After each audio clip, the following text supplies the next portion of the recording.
52 বছরের উপরে আমরা আগে স্বাধীন হয়েছি, যুদ্ধ করে স্বাধীন হয়েছি, কেউ দয়া করে দেয়নি।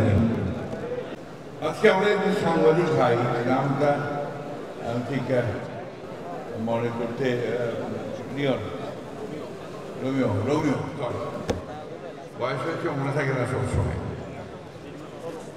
তার কত কথা আমার খুব ভালো লাগে এবং আমি মনে করি যে আপনাদেরও ভালো লাগা উচিত। অর্থাৎ আজকের দিনটি যে আন্তর্জাতিক যুব দিবস, আমাদের জন্য এটা এত গুরুত্বপূর্ণ কেন?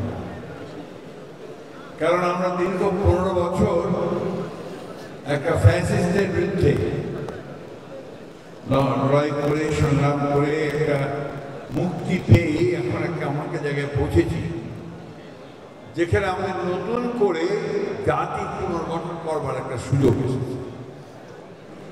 কথাটা আবার আমি পুনরায় ব্যক্ত করতে চাই যে জাতি পুনর্গঠন, জাতি রাষ্ট্র,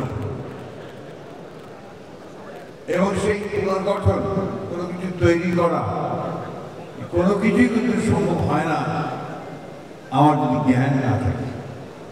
আমি তার জন্য যদি তৈরি না হই, আমি যদি সেই কাজটার জন্য উপযুক্ত না হই, তার উপযুক্ত জ্ঞান আমার না থাকে।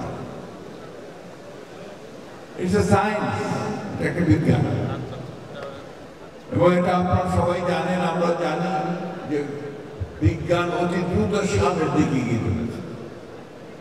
আমরা এটাও জানি যে রাজনীতি, রাষ্ট্রবিজ্ঞান বা রাষ্ট্রনীতি এটা খুব ঘন ঘন বদলায়, পাল্টায়, এবং গোটা পৃথিবীর সমস্ত সমীকরণে এক এক সময় একটা চিন্তা ভাবনা বেরিয়ে আসে এবং ঘটনা ঘটে। আমাদের মতো দেশে আমরা প্রায় 52 বছরের উপরে আমরা আগে স্বাধীন হয়েছি, যুদ্ধ করে স্বাধীন হয়েছি, কেউ দয়া করে দেয়নি বা আলোচনার মাধ্যমে হয়নি, লড়াই করে যুদ্ধ করে স্বাধীনতা হয়েছে। এবং আমাদের সকলের যে আকাঙ্ক্ষাটা ছিল যে আমরা একটা সত্যিকার অর্থে গণতান্ত্রিক একটা বাংলাদেশ তৈরি করব, ঘাটতিটা ওই জায়গাতেই হয়েছে।